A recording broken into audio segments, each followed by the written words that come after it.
Muito bem, meus amigos. Em importantíssima obra intitulada Relatório Orium, o Dr. Márcio Bontempo, figura muito conhecida do mundo dos naturologistas, terapeutas naturistas de todo o Brasil e até em outros cenários, por ser um extraordinário expoente de medicina natural e até estudioso de outras medicinas, ele diz nesta obra intitulada Relatório Orium, algo que nos ajudará a entender o quarto conceito essencial no universo da naturologia clínica para a interpretação de como tratar uma pessoa com diabetes e promover o alívio ou até, dependendo das capacidades fisiológicas naturais que ela tenha, da reserva vital que ela tenha, a possibilidade de curá-la. Veja bem, diz ele, hoje presenciamos a hegemonia da quantidade e do número, em detrimento da qualidade e intensidade. O corpo humano deve ser entendido como um sistema de sistemas interdependentes que, para manter seu equilíbrio biológico e sua conexão com as leis naturais, necessita ser nutrido com um combustível condizente com as exigências do complexo biovital molecular. Se existir um agente que interfira nesse mecanismo perfeito de trocas, haverá inevitavelmente prejuízo das funções. Fato digno de nota é a condição do sangue do homem moderno. Muito ácido, bastante viscoso, pobre em oxigênio, carregado de toxinas e excesso de gorduras, remédios e minerais como cálcio e sódio.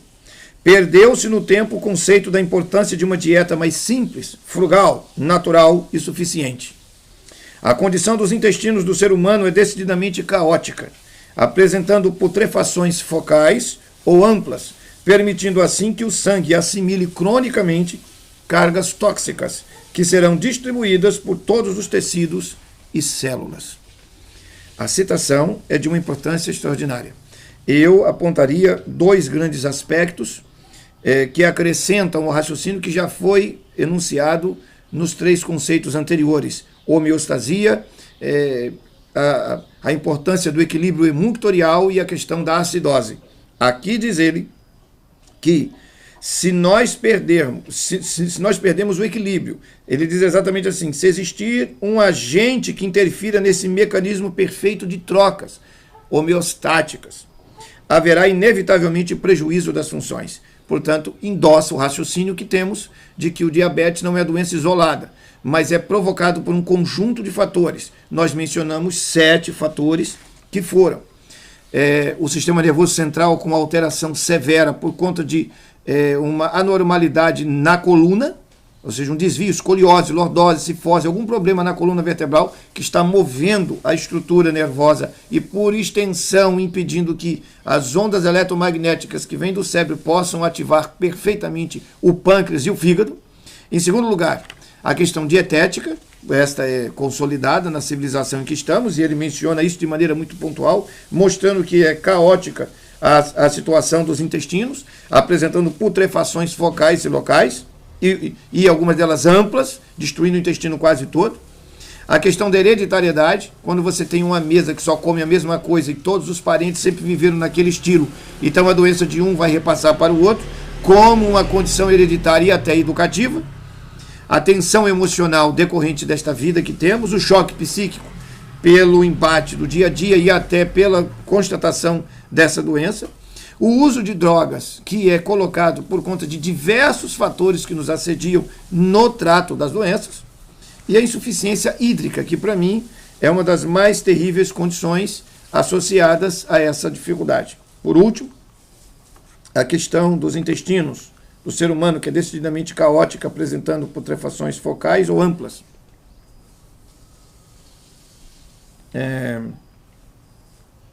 Permitindo assim que o sangue assimile cronicamente cargas tóxicas que serão distribuídas por todos os tecidos e células. Mas ele diz o tempo inteiro que tudo isso acontece no sangue. E o quarto conceito é sangue.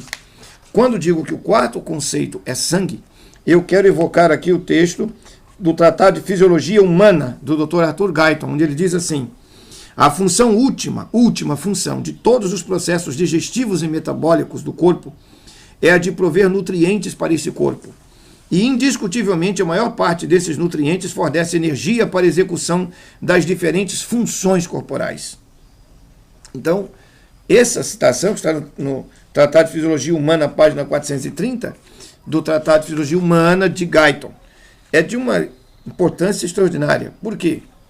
Porque o sangue carrega esses nutrientes até as células do corpo. É o sangue o responsável para fazer com que tenha todo um processo de nutrição, de reparação, de regeneração, de reconstrução do organismo. Então, o quarto conceito é trabalhar para que o nosso sangue possa ser saudável, é fator essencial para se tratar o diabetes.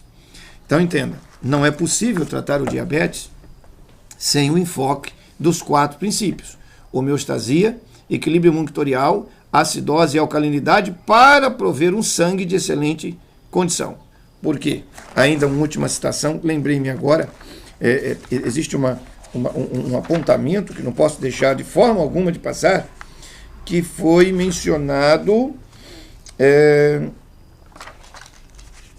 permita-me aqui um instante, que eu tenho aqui num texto muito bem selecionado, da obra de Ellen White, escritora talentosíssima, que discute a questão de sangue, e que eu quero ler. Eu ia fechar o bloco, mas eu me lembrei que eu não posso fechá-lo sem essa citação pontual. Eu quero deixar muito bem marcado essa questão do sangue, e faço isso de maneira assim muito precisa, porque o sangue é a vida. A vida de todas as pessoas é o sangue, está no sangue. E é impossível, achei. Demorei um pouquinho, passei por ela 2, 3 vezes, porque no meu planejamento ela não estava, mas eu coloquei aqui agora porque me veio a memória.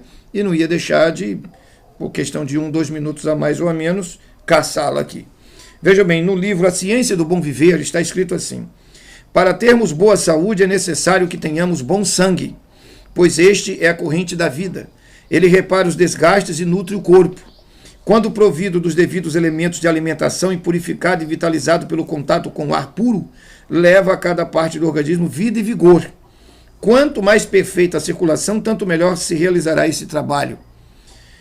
A cada pulsação do coração, o sangue deve fazer rápido e facilmente seu caminho a todas as partes do corpo.